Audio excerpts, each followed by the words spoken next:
Rayquaza is possibly the favourite Pokemon of the fanbase. Can it beat the game it was introduced in though? Thankfully for us, since it was introduced in Emerald, we can actually get it as a starter. It's in the middle, alongside it is Mudkip and Trico. I then have the joy of accompanying Wally while he's trying to catch his first Pokemon. However, he catches something so pathetic it's not worth talking about. Hand over those papers! Aye! Well, after being deafened by that, I decide it's best to go and take on the first gym, being Roxanne. The first Geodude does manage to hit us, which makes it quite troublesome as our speed's slightly lowered, but rock types are extremely slow, so it doesn't really end up affecting us. The next Geodude comes out, and obviously I'm expecting the same, but we do end up getting a crit against it. Pretty good, as we manage to be on somewhat decent health going into the Nosepass. Nosepass comes out, and I'm not doing an awful lot of damage to it with Twister, and it does hit me with a Rock Tomb, knocking me into the yellow.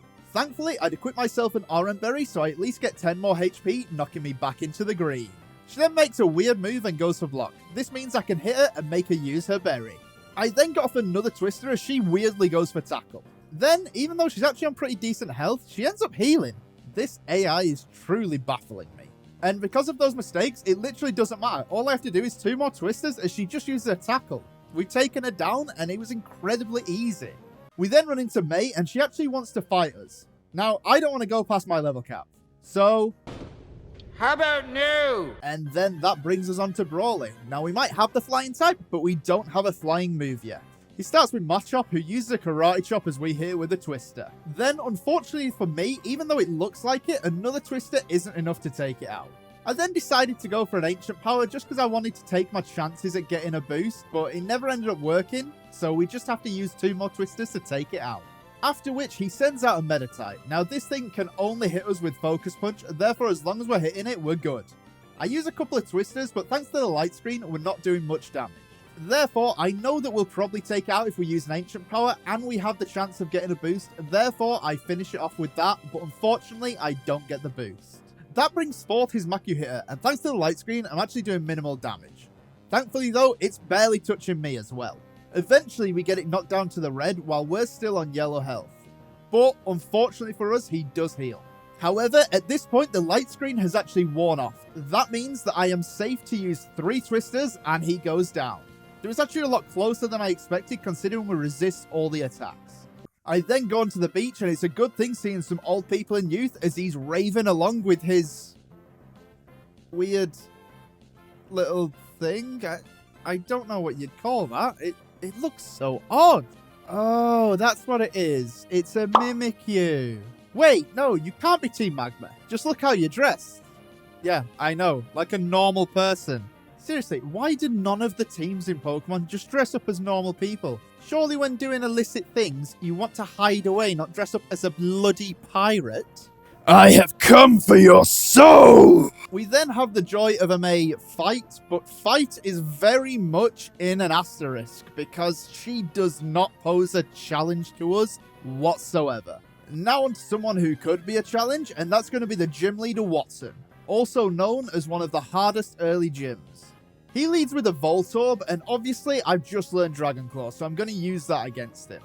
I do end up getting a crit, but it doesn't actually matter here as I would have one-shot the thing regardless.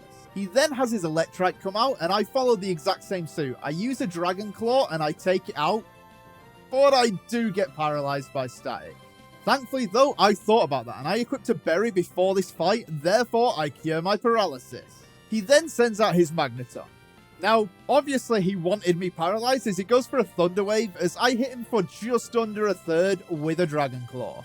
Now, at this point, I know if we Dragon Claw, we're probably going to knock him into healing range. Therefore, I go for a move that will do less damage in Ancient Power. It does next to nothing, but it will knock him in range of the next Dragon Claw, allowing us to take him out. We then have Manectric come out. Now, it hits us pretty heavily on the first turn with a Shockwave, as we hit it pretty decently with a Dragon Claw. On the next turn, he goes for a Howl, so this should be free. Oh, we get full parried. Well, it's the first time we've been paralyzed, so we can't mow. He makes a grave mistake and just carries on going for Howl, and this means the next Dragon Claw will take him out, and that gives us the 3rd gym badge. Hey! Get out the way! I want to use the PC! Now, as we're carrying on, we do need to be really careful avoiding any optional trainers where possible, as obviously the level caps are quite close and we can't risk going over. Now, I'll be honest, this little I actually don't know if we're saying it or they're saying it, because I can see us saying it with how ridiculous they look. We do then have a fight against Maxi, but honestly, with a dragon and flying type, as well as him being a legendary, we take him down, only taking like 13 points of damage. Someone who could be a bit more difficult though is Flannery, so let's get into her battle. She starts off with Numel, who obviously cannot withstand the power that we've got in a Dragon Claw. She then sends out Slugma, so obviously since it's weak to rock, it's better to use Ancient Power against it. Unfortunately, we don't get any of the boosts from it, but the Camerupt isn't really much of a worry, as it just takes 2 Dragon Claws and that thing's down. We then have the Torkoal come out. Now, I just need to use a few Ancient Powers and hopefully get a little boost. No, but I do get paralyzed by a body slam. Even though in this battle it doesn't really matter, I'm really annoyed that we're getting unlucky with stuff like this. Anyway, eventually we have taken her down, and that is halfway through the gym badges. I then go and break a rock, and it somehow helps this guy get through to his missus. Now, I actually was told that he dug this by hand. And you're telling me these little rocks with cracks in are what managed to stop him from getting through? My guess is he was second questioning the relationship and wanted a bit of space, and we ruined that for him. Now, remember I told you these level caps are really deadly and really close? Well, I almost went over against the Vigoroth as the last trainer in Norman's gym. Genuinely, I must have been within like 10 XP here. It's ridiculous. Norman is a very tough battle though, so ideally being the highest level possible isn't a bad thing. He starts off with Spinder. Now this is a pretty weak Pokemon, so obviously we're going to take it down, and how has it survived on a sliver like that? There's literally not even a pixel there. You should be gone. Thankfully the Facade doesn't do too much, but it does mean we have to waste time as it heals up and we've got to take it down in 2 hits. And again, on the turn I was taken out, I decided to try Chance and Ancient Power. Now at this point we've chanced enough where we should get the boost, but we still haven't. Next up is his Vigoroth. Obviously we're going to use a Dragon Claw against it, and it takes it down in 1. How are you telling me this can take more of a beating than this? He then sends out his Linoon, and that thing goes down to 1 Dragon Claw thanks to a crit. However, the crit really didn't matter there, as he would have just belly drummed me if not. Finally, he has his Slaking. Now, we are doing pretty decent damage with a Dragon Claw, and he does use Yawn on his first turn. He's then loafing as I knock him somewhat low, but then I do go to sleep. Thankfully, though, I thought about this. I equipped a berry, and even though he used a berry to heal up, at least I used mine to get rid of my sleep. I then have a decent think, because the issue is I'm not going to take him out with a Dragon Claw, but I will knock him into healing range. Now, Slaking is pretty powerful, and I don't want it to hit me. Therefore, I go for a Twister, so I'm doing as little damage as possible to avoid that healing range. He then hits me with a Facade, and Jesus Christ, it crits, and I only just held on at 9 HP. Thank God I didn't chance the Dragon Claw. Anyway, thankfully he's low enough where my next move is going to take him out, so we have won, but Jesus Christ, that got close. We then get kidnapped by one of Wally's family members. He was trying to sneak us a bribe so we wouldn't beat down Wally again, but I refused to take it as I cannot lose my Pokemon. After some more tactical avoidance, thanks to you, we're safe. Take this Pokemon as an appreciation. Morty, show me your true power as a trainer. Oh, Jesus Christ, it's a Kecleon! Everyone run! Run! Winona, we need your help. Please, there's a Kecleon chasing us. Oh, what, you want to battle us? No! She starts off with Swablu, and you might think, maybe you want to set up a few Dragon's Dance here. This thing is the most dangerous member of her team. This thing knows Perish Sound. It hits me with that, I'm gone. Therefore, I need to use 1 Ancient Power and take it out. We then have Altaria. Now, Altaria is pretty powerful, but it does only take us 2 hits to take it down. Therefore, we're on about half health when we do that. After that, out comes Tropius, but Tropius is a pretty weak Pokemon. It literally does such pitiful damage before we obliterate it. After that, we have Pelipper, who wastes my time since it's 2022, but it does eventually go down. This leaves her with just 1 Pokemon, that Pokemon being Skarmory.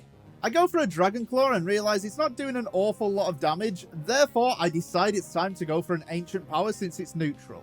And I finally get the boost. Yes, lads, let's go.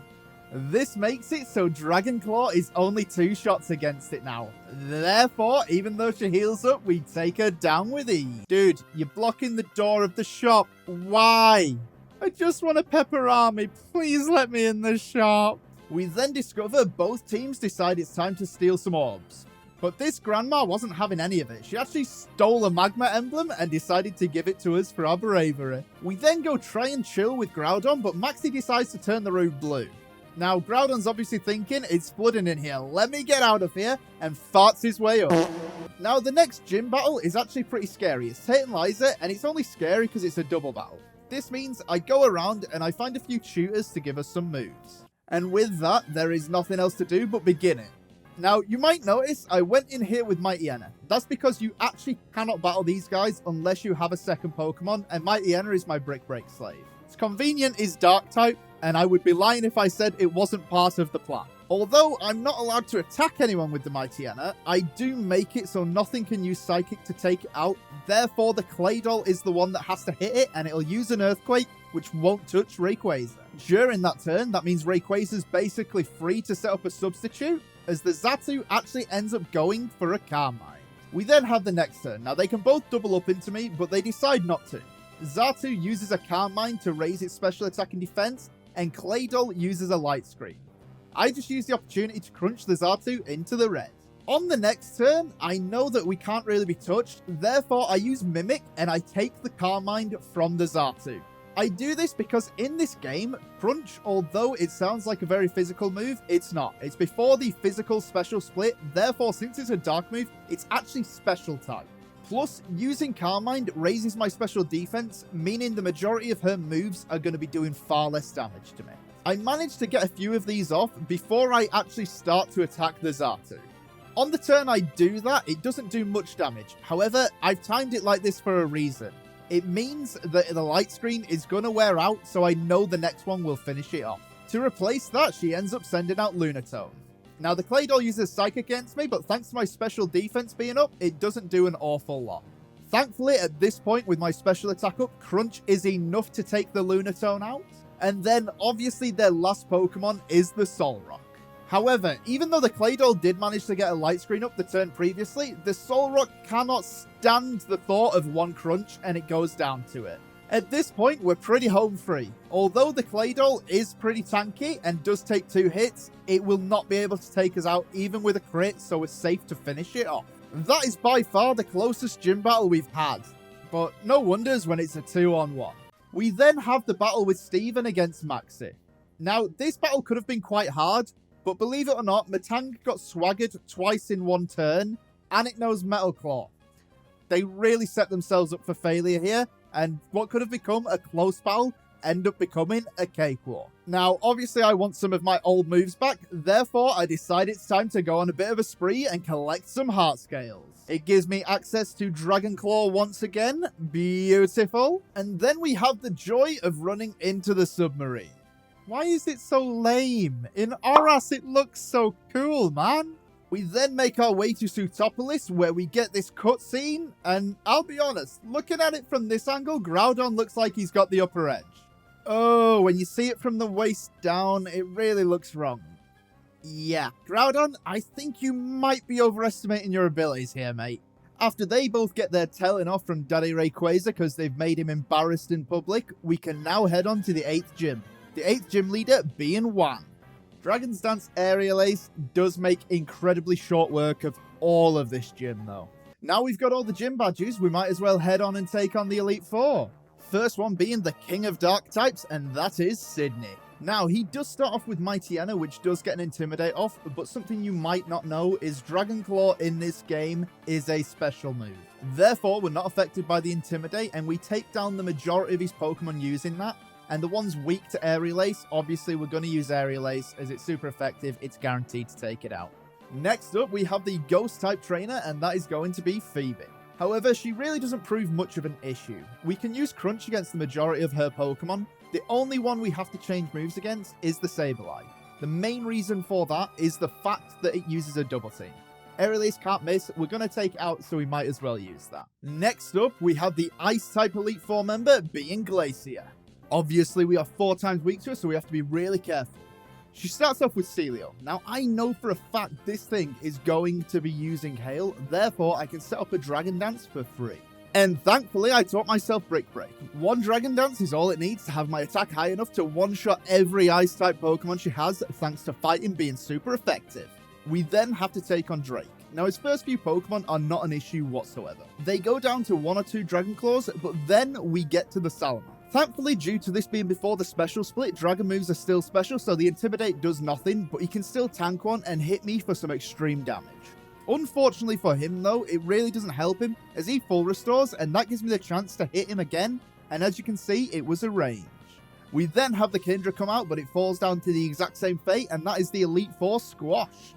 And here we are, the moment this has all been leading up to, the champion fight against Wally. Now, my Rayquaza is just strong enough to take a Blizzard, and I taught myself Shockwave so I can down it in 2 hits. Thankfully though, that didn't matter as we got a critical, so we took it down in 1. He then sends out Tentacruel, but we've taught Earthquake, which is super effective, and will take it out. We then have his Milotic come out. Now, I can hit him pretty heavily with an Earthquake, however, he does manage to get a Toxic off against me. I do manage to take it out, but with this Toxic, time is ticking. Thankfully, his next Pokemon is Gyarados. Now, that thing's 4 times weak to Electric, so Shockwave will one-shot it. He then sends out his Ludicolo. Now, this thing uses Double Team, but I was expecting it, therefore, that's the reason I kept Aerial Ace. It almost takes him out, but it does knock him into full restore range. That's okay, I've still got a bit of time. So I Aerial Ace again, and he uses another full restore. Yep, that's right, I lost to Wallace, thanks to him Toxic stalling. Sometimes I just hate the game.